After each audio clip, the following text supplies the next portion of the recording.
বা সিকিউরিটির জন্য আমি অন্যজনকেও একটু রিকোয়েস্ট করবো, তোমাদের ক্লাসে কি আর কেউ আছে যে রেকর্ডিং করতে পারবা?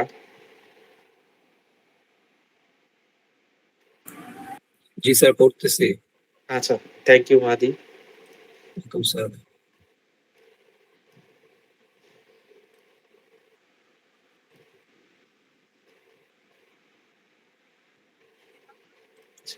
তোমরা মনে হয় আমার কম্পিউটার স্ক্রিন দেখতে পাচ্ছ, রাইট?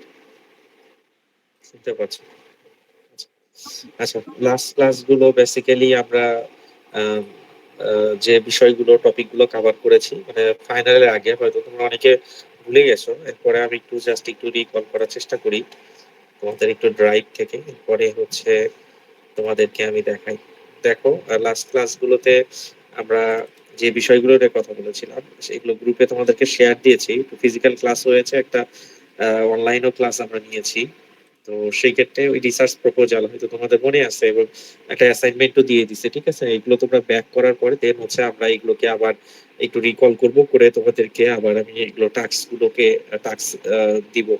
আবার তোমাদের যেহেতু তোমাদের প্রপোজাল লিখতে লিখতে বলা হয়েছিল, প্রপোজালের যে স্ট্রাকচার ছিল, সাথে সাথে লাস্ট ক্লাসে যেটা পড়ানো হয়েছিল সেটা হচ্ছে থিসিস রাইটিং এর স্ট্রাকচার, এবং তোমাদেরকে রেকর্ডিংটা আছে, তোমরা রেকর্ডিংটা দেখে নিতে পারো যে একটা থিসিসের কি স্ট্রাকচার থাকে।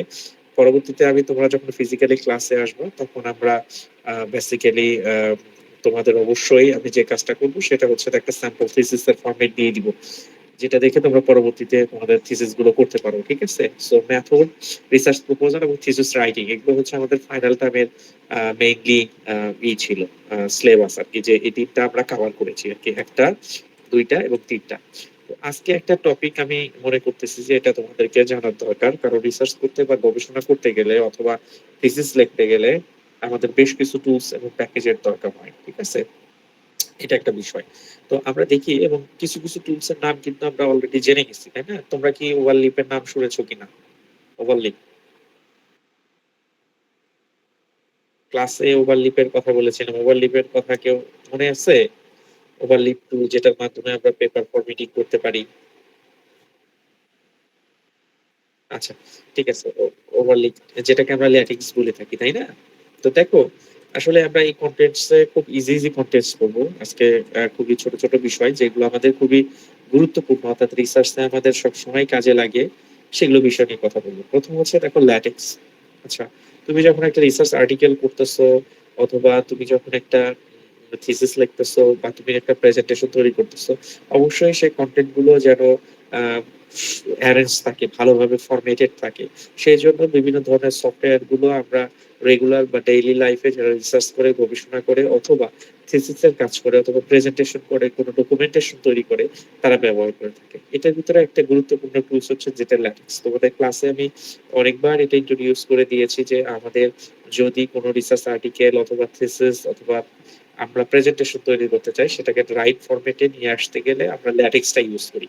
তো আমরা যখন পিএইচডি কাজ স্টার্ট করেছিলাম তখন আসলে ল্যাটেক্সটা বেসিক্যালি ল্যাটেক্সটা বেসিক্যালি ছিল হচ্ছে সফটওয়্যার, ঠিক আছে? এই পিপিটিতেও সেটা একটা সফটওয়্যারের নাম লেখা আছে, বাট এখন সেটা ওভারলিপে, অর্থাৎ ল্যাটেক্সের পুরো সফটওয়্যারটা আমরা এখন ওভারলিপে দেখতে পারি, ঠিক আছে? ওভারলিপে কাট করতে পারি, তাই না? তোমরা জানো তো, তাই না? ওভারলিপ, এই যেভাবে লিখে সার্চ করলে, তোমাদেরকে আমি আগেও দেখাইছি, আবার একটু দেখাই, যেহেতু আমি প্র্যাকটিক্যালি আমার ডেইলি লাইফে ব্যবহার করতেছি, সেহেতু ওভারলিপটা আসলে খুবই গুরুত্বপূর্ণ। এই যে দেখো, আমি তোমাদেরকে এখানে দেখাই, দেখো এটা আমার ওভারলিপের অ্যাকাউন্ট।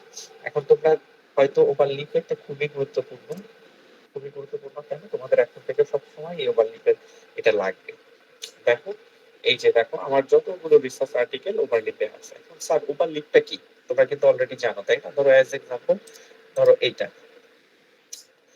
এই যে এইটা হচ্ছে এইচটিএমএল টাইপের একটা কোড, যেখানে তুমি তোমার রিসার্চ আর্টিকেলটাকে ফরম্যাটিং করতে পারবে। এটা একটা আইডি, একটা প্ল্যাটফর্ম, যে প্ল্যাটফর্মে তুমি জেনারেল ভাবে লেফট সাইডে যে মেইন টিএক্সটি আছে, এখানে তুমি তোমার কোডটা করে, অর্থাৎ টেক্সট গুলো লিখে লিখলে রাইট সাইডে সেটা ভিজুয়ালাইজড হবে। একটু দাঁড়াও, আসবে একটু, সমস্যা হয় এখন হচ্ছে ফ্রি গুলো খুবই ঝামেলা করে, ফ্রি গুলো ইউজ করতে দেয় না। যেমন দেখো, এটা আমাদের একটা রিসার্চ আর্টিকেল। তো তোমাদের যখন একটা টাস্ক থাকবে একটা প্রপোজাল রাইটিং এর, তখন আমি তোমাদেরকে সাজেস্ট করেছিলাম যেন তোমরা ওভারলিপে কাজটা করো। দেখো, প্রত্যেকটা রিসার্চ আর্টিকেলে একটা টাইটেল থাকে, তাই না? তো তোমার প্রপোজালও কিন্তু একটা টাইটেল থাকবে, ঠিক আছে? এবং অথর নাম থাকে, নেম থাকে। দেখো এখানে ক্লিক করো, এখানে ওভারলিপের কিছু ফরম্যাট দেওয়া আছে যে কোথায় আমাদের অ্যাফিলিয়েশন গুলো লিখতে হয়। দেখো অ্যাফিলিয়েশন লেখার সিস্টেম আছে, এই যে প্রথম নাম লিখতে হয়, তারপরে অ্যাফিলিয়েশন লিখতে হয়। তো এইগুলো ফরম্যাট গুলো সাধারণত প্রত্যেকটা জার্নাল দেওয়া থাকে যে আমাদের এই ধরনের ফরম্যাট গুলো নিয়ে, মানে প্রত্যেকটা জার্নালের জন্য এরকম ফরম্যাট, বেসিক ফরম্যাট দেওয়া থাকে। এখানে নাম চেঞ্জ করে লিখে লিখে তোমার এইটা লিখতে পারবা, ঠিক আছে। এই যে দেখো টাইটেল পেজ, তুমি ধরো এই পেপার, আমার এই কোডটা নিয়ে তুমি তোমার পেপার এখানে সেট করতে পারবা কিভাবে। দেখো এখানে আমাদের এখানে অবশ্যই ইন্ট্রোডাকশন, টাইটেল, এগুলো সবকিছু এখানে কিন্তু দেওয়া আছে, ঠিক আছে। আমরা কিন্তু পেয়ে যাই, এই যে দেখো টাইটেল দেওয়া আছে, এখন এখানে তুমি তোমার টাইটেলটা লিখলা, তাহলেই হয়ে যাবে, ঠিক আছে। তো একটা ফরম্যাট দেওয়া থাকে যেখানে, এবং এগুলো টেবিল লেখার, দেখো প্রত্যেকটা ইমেজ সেট করার সিস্টেম আছে। দেখো টেবিল গুলো কিভাবে, ইকুয়েশন গুলো কিভাবে লেখে, দেখো যে আমি ইকুয়েশনে যাই, দেখো ইকুয়েশন গুলো লেখার কিন্তু সিস্টেম আছে। দেখো লেফট সাইডে দেখো বিজ্ঞান থেকে শুরু করতে হয়। So, প্রত্যেকটার একটা সিস্টেমেটিক ওয়ে আছে রাইটিং এর জন্য, ঠিক আছে। তো বিষয়টা হচ্ছে যে আমার রাইটিং এর জন্য, ইকুয়েশন রাইটিং এর জন্য, টেবিল লেখার জন্য, জেনারেল টেক্সট লেখার জন্য, সাবসেকশন করার জন্য একটা প্রসেস আছে। দেখো আমি তোমাদেরকে টেবিল আমি একটা দেখাই, ইকুয়েশন দেখাইলাম, এবার তোমাদের একটা টেবিল দেখাই দাও, টেবিল গুলোর ভ্যালু কিভাবে লাগে। এই যেখানে ক্লিক করলে আমি আবার টেবিল কন্টেক্সটে চলে যাচ্ছি। দেখো প্রত্যেকটা লাইনের আমার টাইটেল ধরে দেখো, এই যে দেখো দেখো ডি ও এস ডোস লেখা আছে, এই যে দেখো 25%, এই আমাদের কোথায় কি কন্টেন্টে, এই যে সবগুলো দেখো, এই যে ভ্যালু লেখা আছে, পার্সেন্টেজ। আমরা টেবিলে যেমন ওয়ার্ডে ইজিতে লিখতে পারি, আমাদের এখানে একটু পরিশ্রম করতে হয়, এই যে দেখো ভ্যালু গুলো বসার জন্য। এখন কথা হচ্ছে যে স্যার এগুলো তো লিখতে গেলে এগুলো কি না দেখে লিখবো কিনা, আবার ভ্যালু আছে, কিন্তু আমি টেবিলটা কোন ফরম্যাটে লিখবো, এগুলো কি না দেখে লিখবো কিনা। দরকার নাই, তোমরা গুগলে সার্চ দিলে ল্যাটেক্স এর অসংখ্য টেবিল ফরম্যাট পাবা, এভাবে সার্চ দিতে পারো। যেখানে দেখো ওভারলিপ টেবিল ফরম্যাট, দেখো তুমি অসংখ্য এক্সাম্পল টেবিল পাবো। এখন তোমার হয়তো কোন ধরনের টেবিল দরকার, ইকুয়েশন লেখার জন্য টেবিল দরকার, না টেক্সট লেখার জন্য টেবিল দরকার, নাকি কোনো ভ্যালুর জন্য টেবিল দরকার, এভাবে এই যে অসংখ্য টাইপের আছে। এখন স্যার আমি তো এই টাইপের টেবিল দরকার, তুমি জাস্ট ক্লিক করলে এখানে যে কোডটা আছে, এই কোডটা নিয়ে তোমার ওভারলিপে বসাইলে এই টেক্সট গুলো, ভিতরে টেক্সট গুলো চেঞ্জ করে দিলেই হবে। সো তোমরা বুঝতে পারতেছো যে এরকম একটা ডকুমেন্টস তৈরি করতে গেলে টেবিল থাকে, গ্রাফ থাকে, ইমেজ থাকে, এইগুলোকে বিভিন্ন ওয়েতে আমাদেরকে সেট করতে হয়, তাই না, এই যে গ্রাফ গুলো সেট করতে হয়। তো বেসিক্যালি এই জিনিসগুলো সেট করেই কিন্তু আমরা বেসিক্যালি কি করি, রিসার্চ আর্টিকেল পাবলিশ করি, থিসিসটা লিখি, এই যে আবার রেফারেন্সিং করা যায়। রেফারেন্স গুলো আমরা কিভাবে লিখি, অসংখ্যবার তোমাদেরকে বলেছি যে আমরা রেফারেন্সিং করতে পারি। আচ্ছা নিচে আছে এই যে বিপ্লগ্রাফি, বিপ্লগ্রাফি বা রেফারেন্সিং গুলো আমাদের নিচে আছে, ঠিক আছে। এই যে বিপ্লগ্রাফি, এটার মধ্যে, এই ফাইলের মধ্যে একটা সেকশন আছে, এই যে এখানে একটা সেকশন থাকার কথা, এই যে রেফারেন্স পিআইবি, এইটার মধ্যে সবগুলো রয়েছে। এই যে দেখো, দেখছো, দেখো এই যে টাইটেল রয়েছে, অথরদের নাম রয়েছে, কোন জার্নালে পাবলিশ হয়েছে সেটা রয়েছে, ইয়ার লেখা আছে, ভ্যালু লেখা আছে, পেজ লেখা আছে। এভাবে কিন্তু আমাদের এই কন্টেন্ট লাগে। সো আমি তোমাদেরকে স্ট্রংলি সাজেস্ট করবো, যেহেতু এখন তোমরা ব্যাচেলর কমপ্লিটের দিকে, সো আমি তোমাদের স্ট্রংলি সাজেস্ট করবো যে এই ল্যাটেক্সটা একটু শিখে নাও। অনেকে জানো, আমি জানি যে অনেক, আমার এখানে অনেক স্টুডেন্ট আছে তারা কিন্তু ল্যাটেক্স জানে, ঠিক আছে। আর যারা জানে না তারা এখন করতে বলছি, শিখতে বলছি। এই যে বিপ্লগ্রাফি ম্যানেজমেন্ট, এটা বিআইবি ফরম্যাটে নামায়, হ্যাঁ তুমি হচ্ছে যে এখানে তোমার এই যে বিআইবি ফরম্যাটে নামায় রেফারেন্সিং, এটা গুগল স্কলার থেকে তুমি তোমার রেফারেন্সিং গুলো নামাইতে পারো। তোমরা অনেকে জানো, তাই না, ক্লাসেও বলেছি যেমন গুগল স্কলার থেকে আমরা বিভিন্ন ফরম্যাটে পেপার নামাইতে পারি। অ্যাজ এক্সাম্পল ধরো এই যে লার্নিং, অ্যাজ এক্সাম্পল এভাবে লিখে তোমরা এই যে cited by, oh sorry cited না, সাইটেড বাই না, সাইট, এই যে বিভিন্ন ধরনের যে টেক্সট রয়েছে, সেখানে তুমি কোন ফরম্যাটে নিবা, এই যে বিপ টেক্সট গুলো তুমি কপি করে করে ওখানে নিয়ে বসাইলেই হবে, ঠিক আছে। তো এইভাবেই কিন্তু আমরা রেফারেন্সিং গুলো, টেবিল গুলো, গ্রাফ গুলো এভাবে আমরা করি।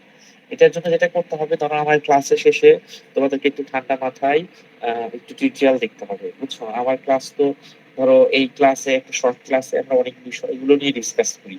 তো এইগুলোকে পরিপূর্ণ একটা প্র্যাকটিক্যাল লাইফে রূপ দিতে গেলে তোমাকে অবশ্যই নিজে থেকে একটু করে প্র্যাকটিস করতে হবে, তারপরে যখন সমস্যা হবে তখন আমাকে এটা জানাইতে হবে, ঠিক আছে? সো দেখো, এখন যে একটা বিষয় সেটা হচ্ছে, দেখো, ল্যাঙ্গুয়েজ ইমপ্রুভমেন্ট। অনেক সময় আমরা ধরো নেটিভ স্পিকার না, আমরা কি কেউ নেটিভ স্পিকার না? আমাদের মাদার টাং হচ্ছে বাংলা, আমাদের ইংলিশ হচ্ছে সেকেন্ড ল্যাঙ্গুয়েজ, অফিসিয়াল ল্যাঙ্গুয়েজ। তো সেই ক্ষেত্রে অনেক সময় আমাদের কি করতে হয় যে হয়তো অনেকে টুল ইউজ করে, যে হয়তো গ্রামারই রয়েছে অথবা আরো এই ধরনের কিছু টুল আছে, আমি অনেকগুলো নাম জানি না, আমি জাস্ট গ্রামারির নাম জানি, বা এই ধরনের যারা বিভিন্ন ধরনের কন্টেন্টস রাইটিং করে অথবা থিসিস লেখে, তারা ব্যাচেলর টাইমে গ্রামারলি ইউজ করে। অনেক সময় আমি দেখেছি তারা ইউজ করে। সো কিছু টুল রয়েছে, সেগুলো ব্যবহার করা যেতে পারে। আর একটা সবচেয়ে গুরুত্বপূর্ণ বিষয় যেটা, সেটা হচ্ছে প্লাগরিজম চেক। এখন আমরা যখন থিসিসের কাজ করি তখন অনেক সময় থিসিস গুলো বা কন্টেন্টস গুলো বা ওয়েবের সাথে ম্যাচ খেয়ে যায়, তাই না? আমরা অনেক সময় ভুল করে কি কাজ করি, ওয়েব থেকে কপি করি অথবা কোনো রিসার্চ আর্টিকেল থেকে কপি করি বা অন্য কোনো রিসোর্স থেকে কপি করি, তাই না? তো কপি করলেও তো সেটা রেফারেন্সিং করতে হয়, তাই না? রেফারেন্সিং করতে হয়, কিন্তু রেফারেন্সিং তুমি ধরো 100% কপি করেছো, সেটা রেফারেন্স করলে কিন্তু হবে না। এখন প্লাগরিজম মানে কি, যে তুমি কোনো জায়গা থেকে রিসোর্স গুলো নিয়েছো, সেটা রেফারেন্সিং করো নাই। কিন্তু আরেকটা মিনিং আছে কি, যে তুমি কপি করেছো বাট সেটা 100% কপি করেছো, এটা তুমি নিজে লেখো নাই, ঠিক আছে? সেটাকে আমরা সাধারণত প্লাগরিজম বা সিমিলারিটি বলি। এইটাকে কিছু টুল রয়েছে, যে টুলগুলো দিয়ে প্লাগরিজম চেক করা যায়। যেমন আমাদের টিচার হিসেবে আমি যখন একটা অন্য ইউনিভার্সিটিতে ছিলাম, তখন হচ্ছে আমাদের আইথিনটিকেট একটা সফটওয়্যার রয়েছে এবং টার্নিং টিউন আছে, তোমরা জানো। তো এই সফটওয়্যার গুলো দিয়ে সাধারণত আমাদের কোনো কন্টেন্ট যদি আমরা ওয়েবে তাদের প্ল্যাটফর্মে দিই, তাহলে আমরা বুঝতে পারি থিসিসে। তো আমাদের ড্যাফোডিলের সিস্টেম অনুযায়ী আমি যতটুকু জানি, যে আমাদের হয়তো 30% পর্যন্ত এটা একসেপ্ট করে, ঠিক আছে? তার মানে কি, যে তোমার কোনো থিসিস, রিসার্চ আর্টিকেল বা প্রপোজাল যদি তুমি লেখো এবং সেটা যদি ড্যাফোডিলে সাবমিট করো, মনে হয় এআই 30% এবং প্লাগরিজম 30%। সো তোমরা যখন কোনো থিসিস লিখবা, যখন তোমার টিচারকে সাবমিট করবা, অবশ্যই এটা একটা প্লাগরিজম চেকের মাধ্যমে তুমি সাবমিট করবা, ঠিক আছে? এটা আমাদের লাইব্রেরি থ্রুতে এটা চেক করা যায়। অর্থাৎ তোমার সুপারভাইজারকে তোমার থিসিসের সহ লাইব্রেরিকে মেইল করলে লাইব্রেরি তোমাকে চেক করে একটা রিপোর্ট জেনারেট করে দিবে, ঠিক আছে?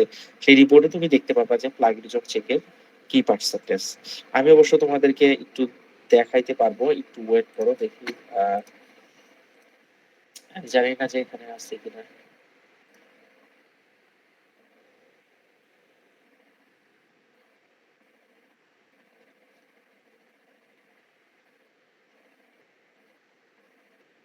একটু ওয়েট করো সবাই। আচ্ছা, এখানে নাই, আমি একটু ওয়েট করো। আমি ইমামের ইমামের সঙ্গে আমার ছিল, আহ, ইমামের সঙ্গে আমার চ্যাটিং ছিল। ওকে, আমি ইমাম ইমাম, আচ্ছা, ওর নাম ছিল সি আর মাস্টার। আচ্ছা, যাই হোক, আমার এই প্ল্যাটফর্ম যায় না, আমি স্টোরি পাচ্ছি না। আমি তোমাদেরকে দেখাবো যে প্লাগরিজম রিপোর্টের পার্সেন্টেজ আছে। এখানে হচ্ছে ফিরোজ মিধান, ফিরোজ মিধান স্যার। একটু ওয়েট করো, আমার কন্টেন্ট আছে, তোমাদের দেখাই, তাহলে তোমাদের একটা এক্সপিরিয়েন্স হবে, এটা দরকার আছে।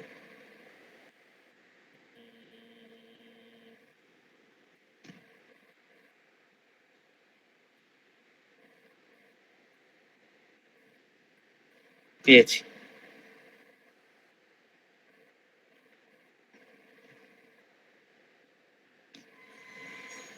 দেখো, এক্সাম্পল ফাইল হিসেবে তোমাদেরকে আমি জাস্ট একটা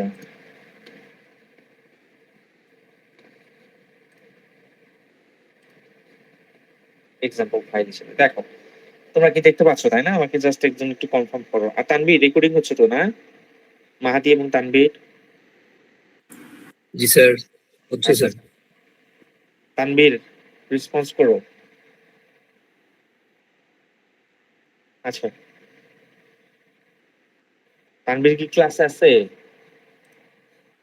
তানভীর তো আছে। আচ্ছা, যাই, বাই দ্য ওয়ে, আর কেউ কি রেকর্ডিং করতেছো ক্লাসে? আর কেউ করতে পারো, দু একজন, সেফটির জন্য। গত ক্লাসে বিপদে পড়ে গেছিলাম, তানভীর রেকর্ডিং করেছিল এবং রেকর্ডিংটা সেভ করে না। স্যার, লাস্ট ক্লাসের রেকর্ডিং কি করা হয় নাই স্যার? আছে, আছে, লাস্ট ক্লাসের রেকর্ডিং আছে। স্যার, আমি তো সিআর এর কাছে চেয়েছিলাম, কারণ ওই সময় বাসায় যাচ্ছিলাম তো ক্লাসটা আচ্ছা, ওইভাবে করতে পারিনি, আচ্ছা, তো ঠিক আমাকে আছে, ঠিক দেয়নি। আছে, আচ্ছা আচ্ছা ঠিক আছে, আমি শেয়ার করে দিব তোমাদেরকে, ঠিক আছে? জি আমি স্যার, শেয়ার এখনো আমি রাস্তায় আছি স্যার, তাও করতেছি ওই ভয়ে। ঠিক আছে, তো আমি শেয়ার করে দিব তোমাদেরকে। ঠিক আছে, আজকের ক্লাসটা কেউ মাহাদি করতেছে, তানভীর করতেছে, তারপরে আমি একজনকে বলবো। জি স্যার, গত ক্লাস এবং আজকের ক্লাসের রেকর্ডিংটা স্যার একটু শেয়ার করে দিন স্যার, কষ্ট করে। ঠিক আছে, ঠিক আছে, শিওর শিওর শেয়ার করে দিব। আচ্ছা, এই যে যেটা বিষয় নিয়ে কথা বলতেছিলাম, দেখো, ধরো তোমার একটা থিসিস লিখেছো। আমরা যেহেতু টুল নিয়ে কথা বলতেছি, এটা হচ্ছে একটা আইটি, এটা একটা টুলস, এটা ভালো টুলস, যে টুলসের সহযোগিতায় ওয়ার্ল্ডের বিভিন্ন ইনস্টিটিউট হচ্ছে পারচেস করে এটা, মানে সাধারণত ইউনিভার্সিটি পারচেস করে। এদের কাজ হচ্ছে যে স্টুডেন্টদের অ্যাসাইনমেন্ট এবং থিসিস গুলোকে প্লাগরিজম চেক করে। তো এরকম একটা টুলের রিপোর্টিং তোমাদের আমি দেখাচ্ছি। আমাদের একটা স্টুডেন্টের একটা পেপার এখানে এখানে দিয়ে দেওয়া হয়েছিল এবং তাকে চেক করা হয়েছিল। তো এখানে দুইটা জিনিসই এখানে রিপোর্ট জেনারেট করে, ঠিক আছে? একটা প্লাগরিজম আর একটা, আমি জানি না, এটা মনে হয় এআই ডিটেকশনের কথা বলা হয়েছিল যে কত পার্সেন্ট। দেখো এখানে তোমরা দেখতে পাচ্ছ যে এই রিপোর্ট অনুযায়ী আমাদের এই পেপারে এআই ডিটেকশন, মানে আমার এই স্টুডেন্টের কাজে এআই ডিটেকশন ছিল হচ্ছে 53%, যেটা সাধারণত 30% পর্যন্ত আসলে বিভিন্ন জায়গায় লিখিত কোনো কিছু নাই, 30% পর্যন্ত এটা একসেপ্ট করা হয়, ঠিক আছে? তো যাই হোক, এটা হচ্ছে আমাদের এই যেমন কোন কোন পার্ট গুলো, দেখো কোন কোন পার্ট গুলোতে প্লাগরিজম অর্থাৎ এআই ডিটেকশন পাওয়া গেছে সেটাতে মার্ক করে দেয়। দেখো এই যে মার্ক করে দিছে, দেখো এই যে দেখো কোন কোন পার্ট গুলো এআই পার্ট, এই যে দেখো এইগুলো মানে বিভিন্ন চ্যাট জিপিটি অথবা এআই টুল দিয়ে এগুলো রাইটিং করা হয়েছে এবং সুন্দরভাবে মার্ক করে দিয়ে ওনারা আসলে হিস্ট্রি লিখে দেয়, ঠিক আছে? এটা হচ্ছে এআই পার্ট। আর কোন কোন টুল আছে, আমি তোমাদেরকে নেক্সট টাইম দেখাবো, এটা খুঁজতে গেলে একটু সময় লাগবে, এআই এবং প্লাগরিজম দুটাই দেখায় এবং খুব সুন্দরভাবে প্লাগরিজমটা দেখায়। আমি তোমাদেরকে দেখাতে পারবো, আচ্ছা একটু ওয়েট করো, এটা মনে হয় একটু দেখাই, তোমাদের জানার দরকার আছে। আচ্ছা, একটু দাঁড়াও, আমি স্যারের চ্যাট স্টোরিতে আমি আসলে আমার নিজের এক্সেস নাই এখন, আমি স্যারকে দিই তোমাদের কাজগুলো বা যারা রিসার্চ করে। আমার আগে আইডি ছিল, এখন আমার ওই ইনস্টিটিউটে আইডি না থাকার কারণে এই যে একটা থিসিস বুক, থিসিস বুক,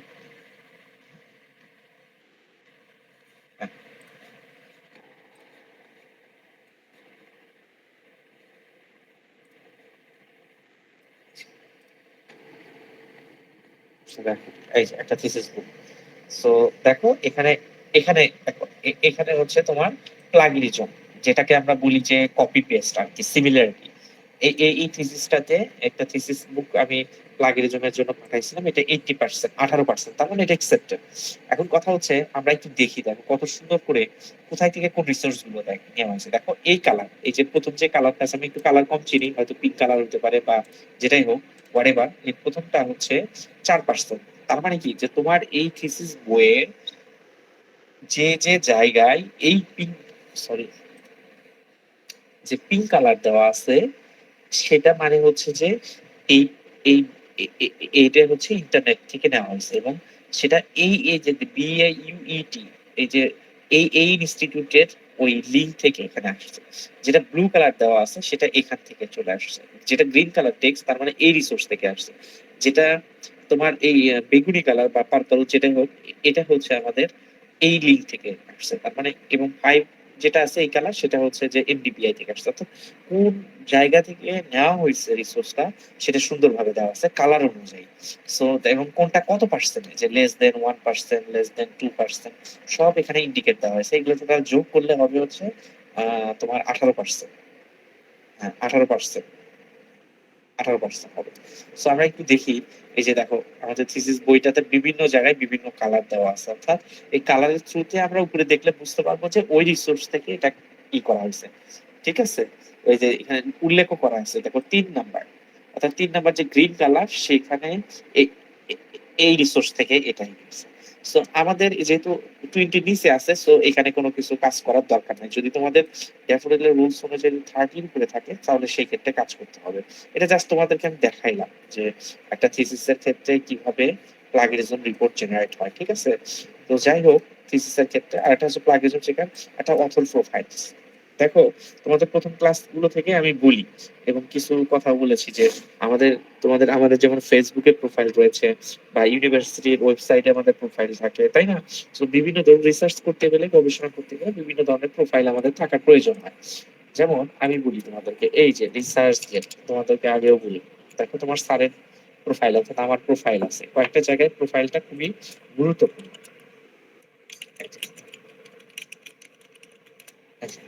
দেখো অ্যাজ একটা, এই যে দেখো, এটা গুগল স্কলার, এটা কি একটা একটা সাইট, তাই না? যে সাইটের মধ্যে তোমার রিসার্চের ইম্প্যাক্ট, কতগুলো পাবলিশড হয়েছে, কোন জার্নালে পাবলিশড হয়েছে, সেই জিনিসগুলো এখানে উল্লেখ থাকে।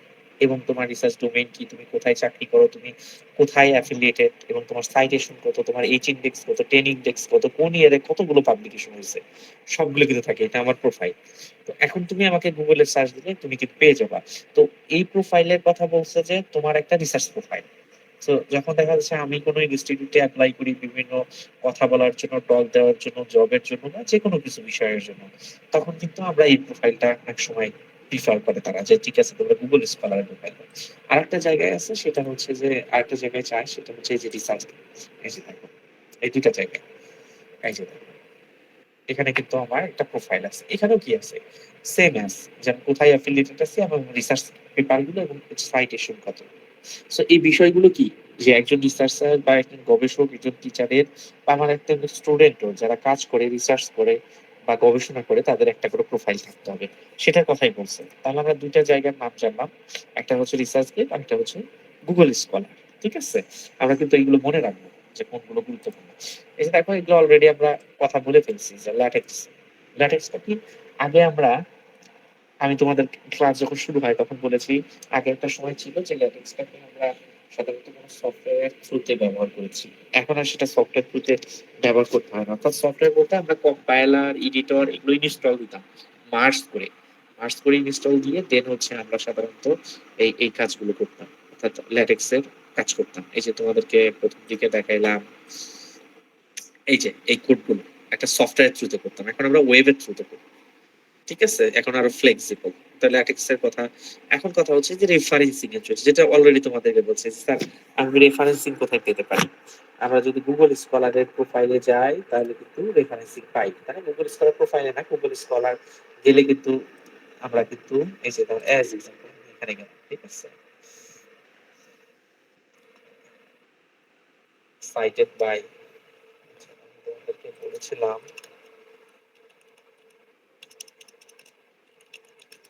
এই যে রেফারেন্সিং এর জন্য কিছু টুল রয়েছে, যে টুলের সাহায্যে তুমি সুন্দর করে রেফারেন্সিং করতে পারো, রেফারেন্স গুলোকে এই যে মেইনটেইন করতে পারো, যে কোন ফরম্যাটে নিতে চাও। এই যে সুন্দর করে রেফারেন্সিং করা আছে।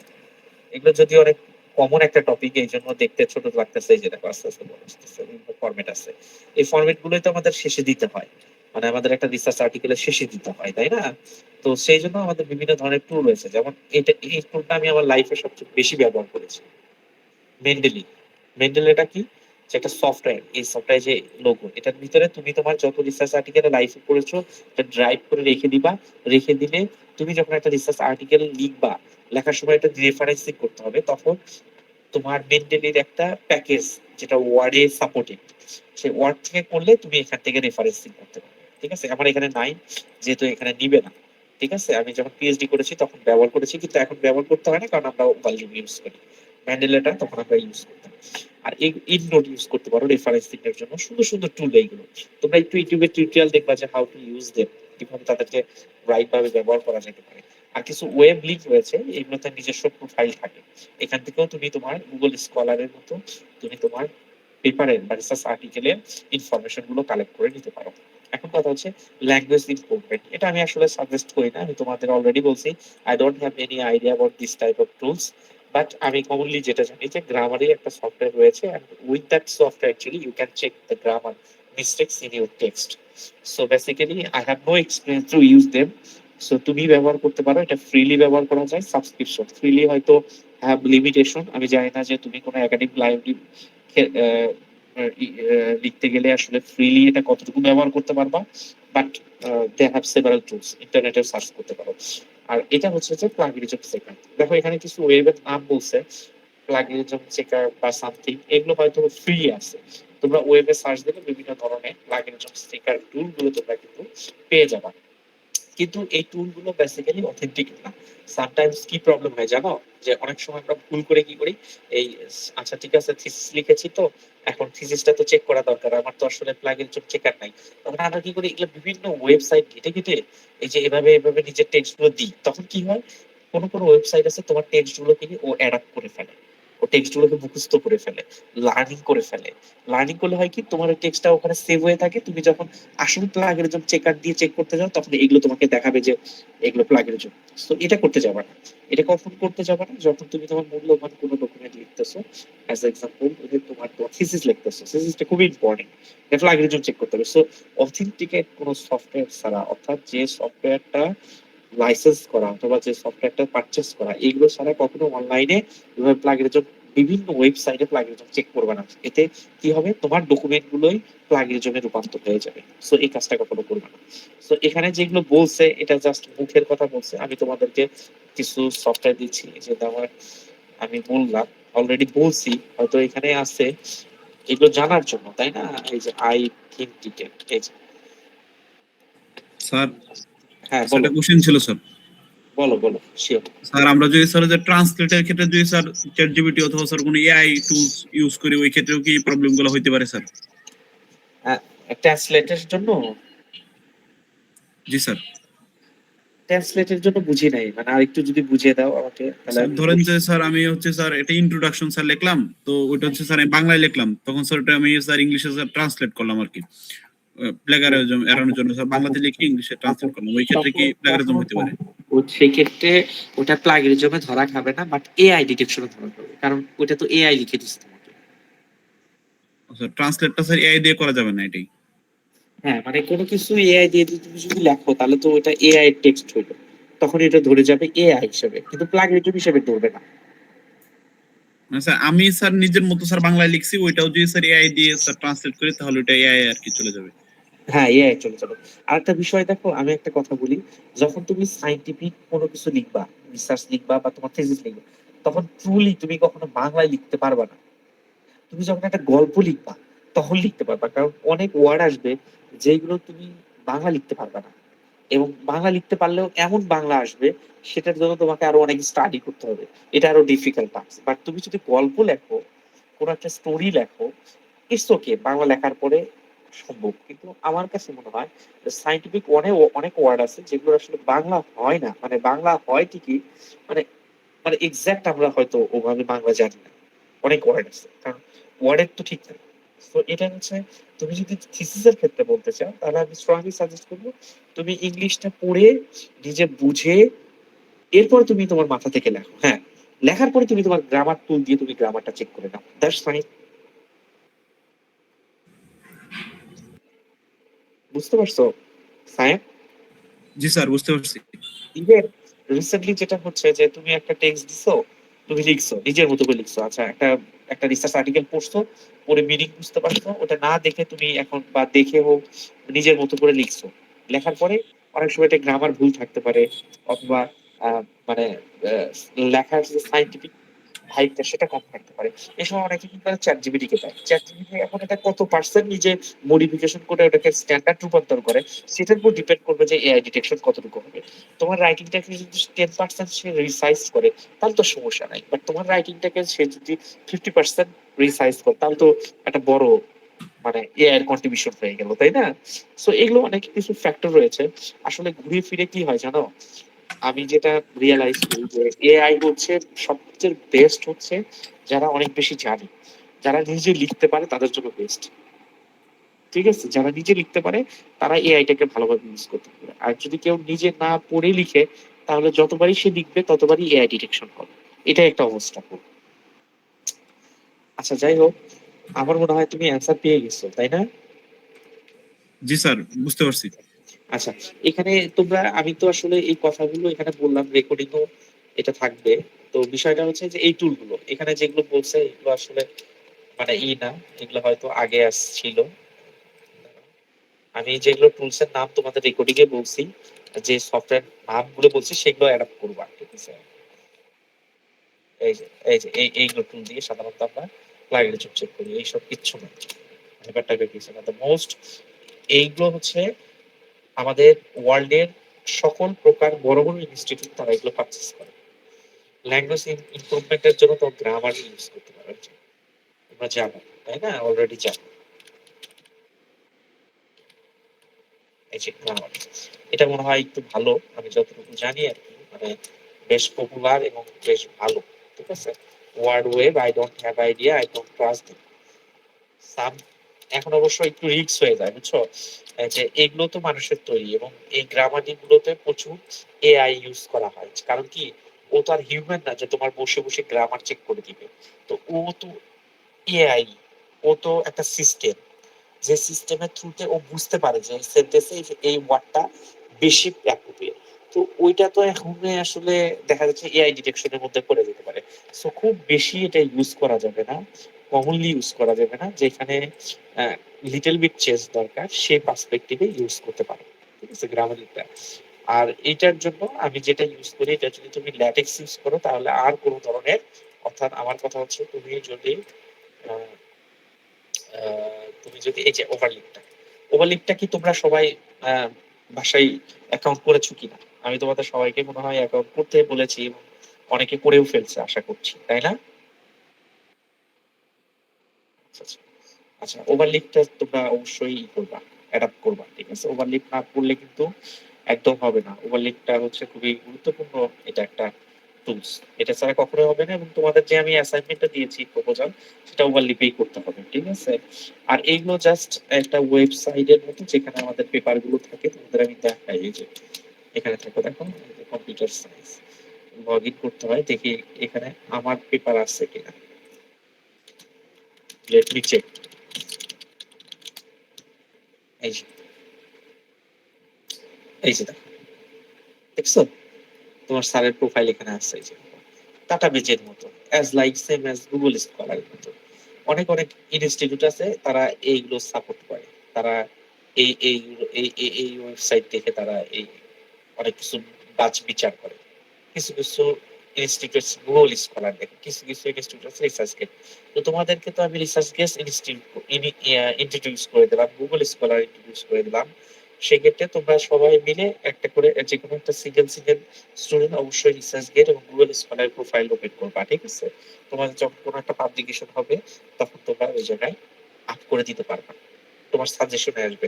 অ্যাজ এক্সাম্পল, তুমি তোমার কোনো টিচারের সাথে রিসার্চ আর্টিকেল করছো, সেটা এই গুগল স্কলারে তুমি দিতে পারবা, ঠিক আছে। তানভীর ক্লাসে আসো?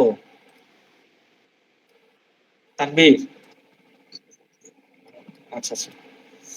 তো এটা হচ্ছে যে আমাদের বেসিক্যালি টুল ছিল, এটা কিছু ছিল না। অর্থাৎ আমরা এই ক্লাস থেকে কি জানতে পারলাম, যে আমাদের রিসার্চ ম্যাথোলজি কোর্সে আমাদের রিসার্চ পেপার লিখতে এবং থিসিস লিখতে কিছু প্রয়োজনীয় টুল আছে যেগুলো আমাদের ব্যবহার করতে হয়, তাই না? সেটার ভিতরে টুলের ভিতরে প্রথম ছিল যে রাইটিং এর জন্য, এবং পেপার থিসিস ফরম্যাটিং এর জন্য। পেপার কি, থিসিস, আমি কিন্তু শুধু বলি নাই যে রিসার্চ আর্টিকেল, কারণ রিসার্চ আর্টিকেল তোমাদের এখন ম্যান্ডেটরি না, আমি এই জন্য বলি থিসিস। থিসিসটাও ল্যাটেক্সে করা যায়, তাই না? সো থিসিস পেপারের জন্য ল্যাটেক্স। একটা হচ্ছে বিবলিওগ্রাফি অর্থাৎ রেফারেন্স, আমরা থিসিস লিখি, আমরা প্রজেক্ট প্রপোজাল লিখি, আমরা যেটাই লিখি না কেন সবকিছু নিচে কিন্তু আমাদের রেফারেন্সিং করতে হয়, ভেরি ইম্পর্টেন্ট। রেফারেন্সিংটা এত গুরুত্বপূর্ণ কেন বলতো, কেউ বলতে পারবা? কারণ আমি একটা টেক্সট লিখেছি, এই যে দেখো, ধরো আমাদের এই রিসার্চ আর্টিকেলে এই যে দেখো নিচের দিকে রেফারেন্স, আচ্ছা দেখো, দেখো প্রত্যেকটা কাজের জন্য নিচে রেফারেন্সিং আছে। এগুলো যদি আমি মিস করে যাই, এগুলো যদি তুমি ধরো অ্যাজ এক্সাম্পল এখানে 3 এর জায়গায় 2 দিছো, তাহলে কি হবে বলো তো? বলতে পারবা কেউ? এটা ভুল হয়ে যাবে কিভাবে, যে তোমার এখানে 3 এর জায়গায় 2 অর্থাৎ বা 4 এর জায়গায় 3, মানে 4টা 3-এ যাবে, 3টা এখানে আসবে, তারপর পুরো লেখাই ভুল। তার মানে তুমি এখান থেকে নিছো, তোমার মিস্টেক হয়ে গেল। আচ্ছা, আমি জানি না তোমাদের ওখানে দেখতে পাচ্ছ কিনা কম্পিউটারে, এই যে আমি মিন করছি যে তুমি রেফারেন্সিং এ 4-এর জায়গায় 3, 3-এর জায়গায় 4 ভুল করে দিছো। টেক্সটটা ঠিক আছে কিন্তু রেফারেন্সিং ভুল করছো। তাহলে তার মানে কি, যে এই টেক্সটটা 4-এর হওয়ার কথা ছিল, সেইটা 3-এর হয়েছে, তার মানে কি রেফারেন্সিং 3-এর ওই ব্যক্তি বলছে, তাহলে এটা ভুল না?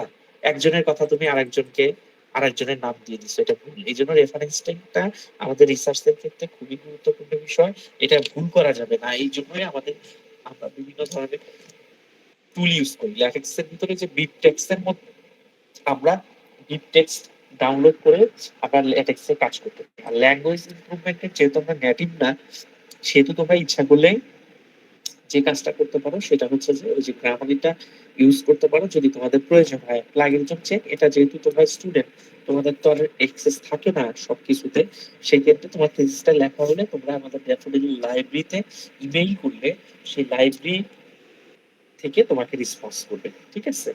আর আরেকটা বিষয় হচ্ছে যে অথর প্রোফাইল।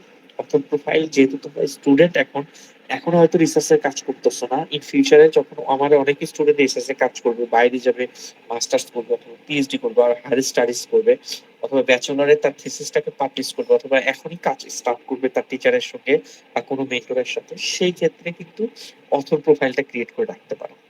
কোন কোন জায়গায় অথর প্রোফাইল ক্রিয়েট করা যায়? তোমার স্যার দুইটার কথা বলছেন, একটা হচ্ছে Google scholar, very common platform, ঠিক আছে, এবং রিসার্চ গেট। সবাই তুমি যখন বাইরে অ্যাপ্লাই করবা তখন তোমার যদি দুই একটা পাবলিকেশন থাকে, দুই একটা সাইটেশন থাকে, তখন কিন্তু তুমি এটা সিভিতে অ্যাটাচ করে দিতে পারো। এতে কি হবে, তুমি যাকে অ্যাপ্লাই করছো, অ্যাপ্রোচ করছো বাইরে যাওয়ার, সে কিন্তু দেখে ইমপ্রেসড হবে যে না ঠিক আছে, এর তো রিসার্চ গেটে প্রোফাইল রয়েছে এবং তার কিছু পাবলিকেশন আছে, ঠিক আছে? এগুলো কিন্তু খুবই গুরুত্বপূর্ণ বিষয়। এই গুরুত্বপূর্ণ বিষয়গুলো আমাদেরকে মাথায় রাখতে হবে। এবং আজকে তোমাদের জাস্ট কিছু টুলসের নামটা আমি তোমাদেরকে জানাই দেব। এখন যে বিষয়, আমি তোমাদেরকে অনলাইনে ক্লাস বাদে তোমরা তো ফিজিক্যালি তোমাদের ক্লাস আছে, তাই না? নেক্সট ডে আমরা তখন আরো ডিটেলসে এগুলো নিয়ে কথা বলবো। এবং আমার যতটুকু মনে পড়ে যে আমরা একটা, দুইটা, তিনটা, এই তিনটা হচ্ছে আমাদের অলরেডি মিডের পরে কভার করেছি, এবং আজকে যেটা কভার করলাম সেটা হচ্ছে আমাদের এই টুলসটা এক্সামে থাকবে না হয়তো ওভাবে, বাট আমাদের প্র্যাকটিক্যাল লাইফে খুবই গুরুত্বপূর্ণ। মানে আমরা রিসার্চের কাজ পারি বা টুল ইউজ করতে পারি না, তাহলে কিন্তু হবে না। এটা কিন্তু আসলে কখনোই হবে না, ঠিক আছে? তো এটা আমাদেরকে মাথায় রাখতে হবে। আর প্রপোজাল রাইটিং, এটা তোমাদেরকে আমি কাজ দিয়েছি, প্রপোজাল রাইটিং তোমাদের মনে আছে তানভীর?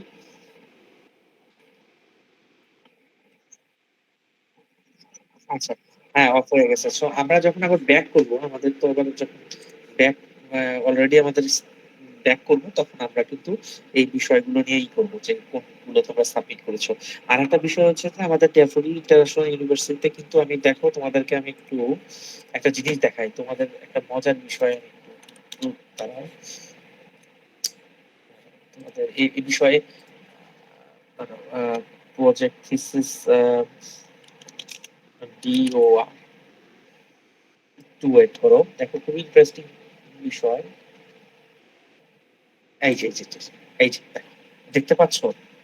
দেখো, এইটার জন্য তোমাদের ভিতরে যারা খুব সিরিয়াস, বা তোমাদের যাদের এইটা ভালো হয়েছে, প্রজেক্ট প্রেজেন্ট, সরি, পিপিটিটা ভালো তোমাদের কেন আমি পোস্টার ডিজাইন করতে বলছি, দেখো, join the poster presentation competition, দেখছো?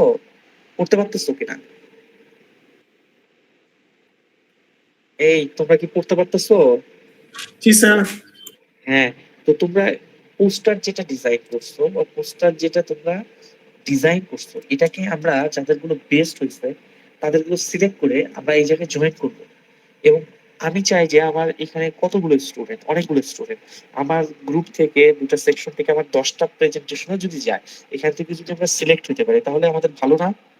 তোমাদের তো অলরেডি তৈরি করা আছে, আমরা এটাকে একটু নেক্সট ফেজে নিয়ে যাই, ঠিক আছে? নেক্সট ফেজে নিয়ে যাই, মানে আরেকটু মডিফাই করি। মাহবুব, কি বলো? জি স্যার, করা যায়।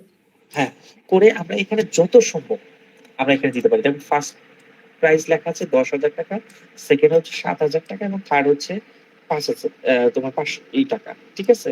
5,000 টাকা হোক না, টাকা যেটাই হোক, আমরা এটা অ্যাটেন্ড করার চেষ্টা করবো একটা গ্রুপ নিয়ে। এবং রেজিস্ট্রেশন ফি মনে হয় 500, তোমাদের যদি 4 জন মেম্বার থাকে, তোমাদের যেহেতু 4 জন করে, এই পোস্টারে তোমাদের মেম্বার আছে না 4 জন করে? জি স্যার, 4 জন। হ্যাঁ, 4 জন 100 টাকা করে দিলেই রেজিস্ট্রেশন কস্ট হয়ে যাবে। তোমরা পার্টিসিপেট করো, আমি তোমাদেরকে গাইড করব, তোমাদের এক্সিস্টিং যেটা আছে এটাকে আরো আউটলুক ভালো করে পোস্টার প্রেজেন্টেশন অ্যাটেন্ড করা। তোমরা যদি চাও আমরা করতে পারি। আমি দেখি এটা তো যে মেতে আছে। আমরা তাহলে অবশ্যই যে সাবমিশন নিই, আমি চাই নেক্সট আমাদের ক্লাসে যখন দেখা হবে, আমি চাই আমার এখান থেকে বেস্ট যে স্টুডেন্ট গুলো আছে আমরা এখানে এগুলো দিয়ে রেজিস্ট্রেশন করবো, ঠিক আছে? এবং আমি চাই যে তোমরা যেন আমার ক্লাসের স্টুডেন্টরা যেন অবশ্যই পুরস্কারটা পায়, ঠিক আছে, যেন তারা কম্পিটিশনে জিততে পারে। এই জন্য বেসিক্যালি আমি তোমাদেরকে আগে গাইড করতেছিলাম, মানে এটাকে ফোকাস করে না, ইন জেনারেলি আমাদের বিভিন্ন জায়গায় কম্পিটিশনের জন্য এটা লাগে। সো আলটিমেটলি আমাদের এটা খুবই ইম্পর্টেন্ট, গুরুত্বপূর্ণ। সো আমরা চেষ্টা করব আমাদের যে পোস্টার প্রেজেন্টেশন আছে, পোস্টার প্রেজেন্টেশনটা এখানে দেওয়ার জন্য এবং প্রপোজালটা রাইট ভাবে লেখার জন্য। থিসিস ফরম্যাটটা আমি তোমাদেরকে শেয়ার করে দেবো, ক্লাসে আসলে আরো ডিটেলসে কথা হবে, ঠিক আছে? আর আমাদের কিছু কুইজ বাকি আছে, ক্লাসে আসো, কুইজগুলো কম্পিটিশন গ্রাজুয়ালি শেষ করতে হবে। এবং খুব বেশি আমাদের এখানে সিলেবাসে পড়ানো নাই আর, আমরা আমাদের ম্যাথোলজি পার্ট এবং poster sorry present proposal writing, thesis writing এবং টুল, এরপরে আর একটা পিপিটি পড়াবো, এটা দিয়ে আমাদের ফাইনাল এক্সাম হবে, ঠিক আছে? এটা হচ্ছে বিষয়। আচ্ছা, তোমাদের একটা কাজ করো, তোমাদের তোমাদের যে কাজটা করবা, তোমাদের আইডি গুলো একটু লিখে দাও এখানে। জাস্ট এখানে দুইটা সেকশন আছে, তোমরা সেকশন এ এবং সেকশন বি, আইডির পাশে এ এবং বি লিখবা। না, কাইন্ডলি আইডির পাশে সেকশন এ বি লিখবা কাইন্ডলি। হ্যাঁ, এ বি। তানভীর, আচ্ছা নোট নাও। আর ক্লাস রেকর্ডিংটা সেভ করে ফেলো, তুমি কনফার্ম করার পরে আমি তান ইকে বাহাদিকে বলবো।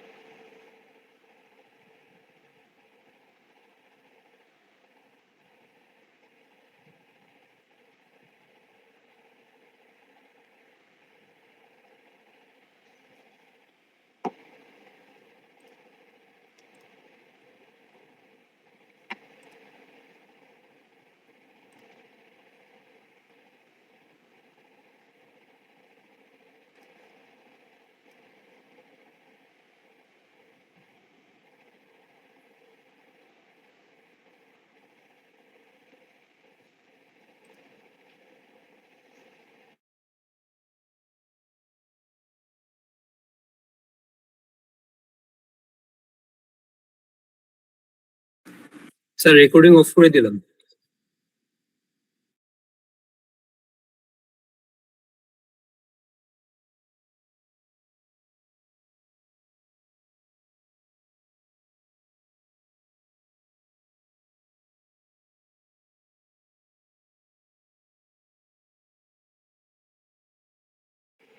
হ্যাঁ তানভীর, হ্যাঁ হ্যাঁ অবশ্যই। আর সবাই লিখে দিছো তাই না, আইডি লিখছো?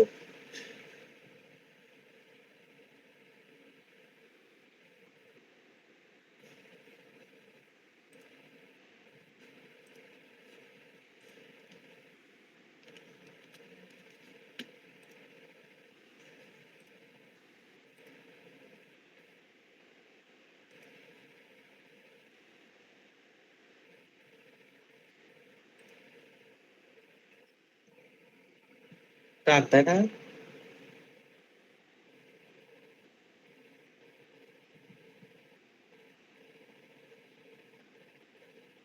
রেকর্ড